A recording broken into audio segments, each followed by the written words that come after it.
লম্বা শ্বাস, ছেড়ে দিই। খুব সুন্দর, ছেড়ে দিই। পারফেক্ট, একটু ছেড়ে দিই। তো যেটা আমার হচ্ছে কোমর থেকে নিয়ে পায়ের অলমোস্ট কাফ মাসল পর্যন্ত ব্যথাটা নামছে, খুব পিঞ্চিং ব্যথা, যেটাকে হয়তো সায়াটিকা বলে, আই এম নট শিওর। তো সেইটা হচ্ছে একটুখানি হাঁটতে গেলেই বা নর্মাল কিছু হেভি না করে দাঁড়িয়ে থাকতে, আমার জবের মেন পোর্শনটা হচ্ছে দাঁড়িয়ে থাকা।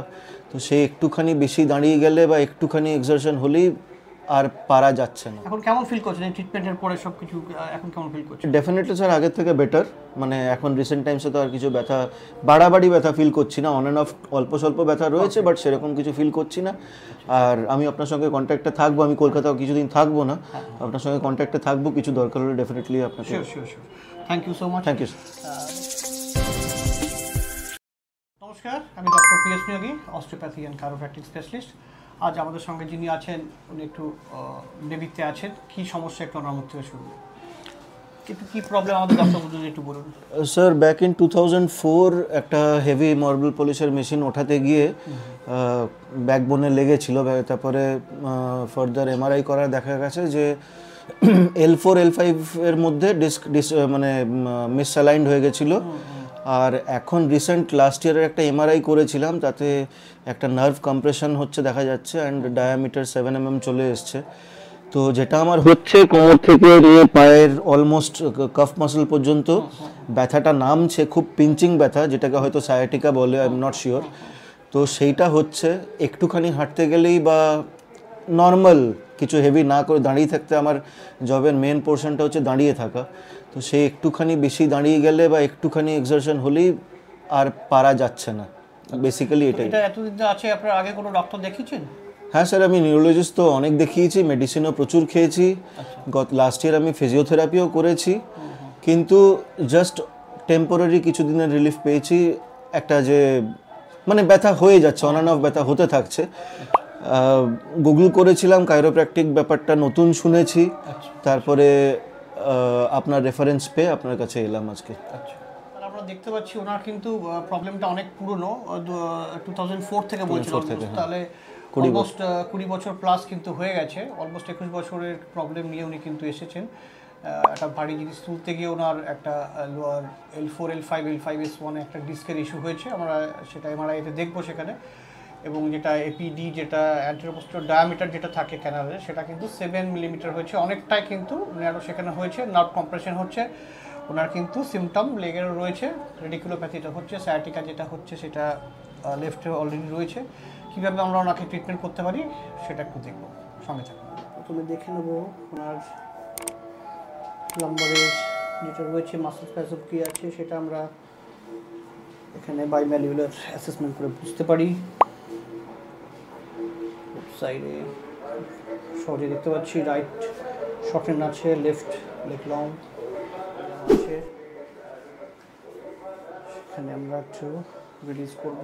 এই মাসলগুলো ওনার টাইট হয়ে আছে, সেগুলো আমরা প্রথমেই যেটা করি হাইপার ভোল্ট দিয়ে আমরা রিলিজ করে নেব। গোটা পায়ের রেডিয়েটিং প্যাটার্ন রয়েছে, আমরা সেটাকে সব রিলিজ করব ভালো করে থ্রু আউট সায়াটিক নার্ভ। আর একটু আইটিবি ধরে ওনার ব্যথাটার নামে একটু সাইডে আছে,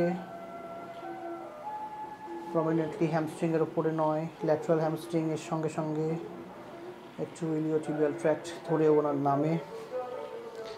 এবং গোটাটাই যে কাপ মাসলে তা না, একটু পেরোনিয়াল জোনকেও এফেক্ট করে, ফিবুলার নার্ভ বেশি এফেক্টেড হয়ে আছে। শরীর শক্ত নয়,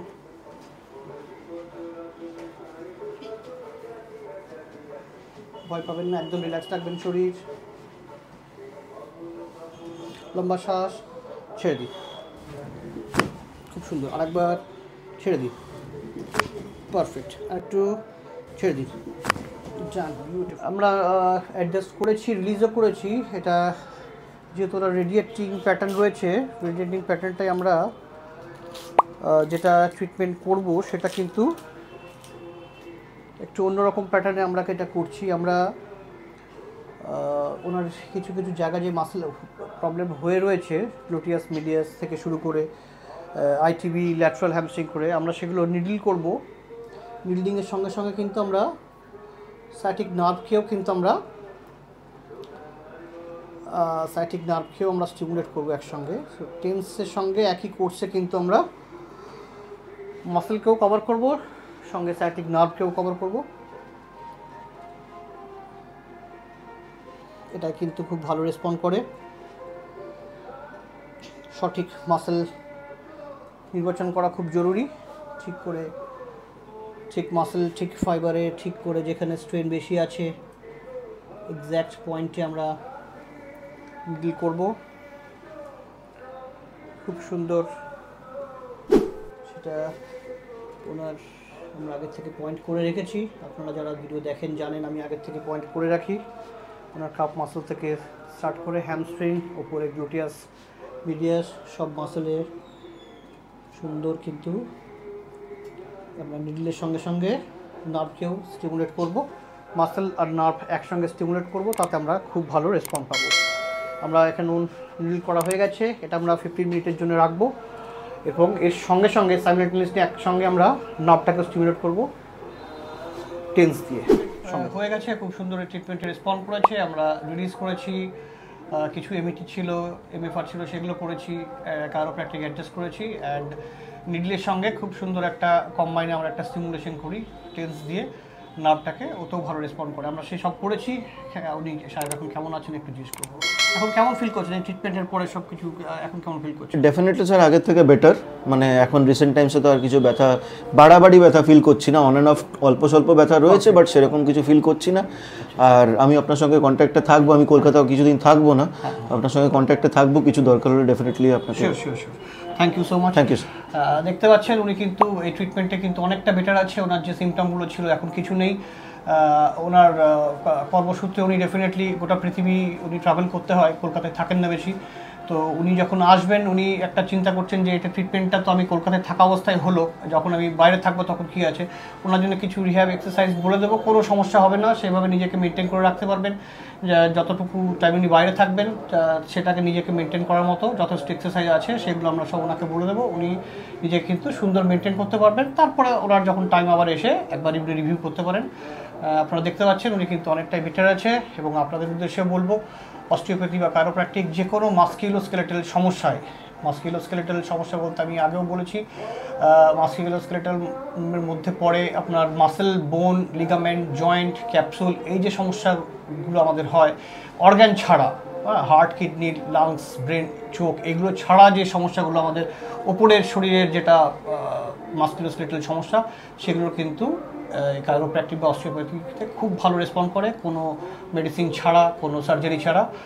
দেখতে পাচ্ছেন সেগুলো সবই এক্সটার্নাল এজেন্ট দিয়ে আমরা ট্রিটমেন্ট করেছি এবং উনি কিন্তু অলমোস্ট খুব সুন্দর রেসপন্ড পেয়েছেন এবং খুব খুশি আছেন। আপনাদের নিজস্ব ফ্রেন্ডস অ্যান্ড ফ্যামিলি যদি কখনও কোনো মাস্কুলোস্কেলেটাল সমস্যার জন্য অস্টিওপ্যাথি বা কাইরোপ্র্যাকটিক যোগাযোগ লাগে, আপনারা স্ক্রিনে দেওয়া নাম্বারে যোগাযোগ করবেন। ভালো থাকবেন।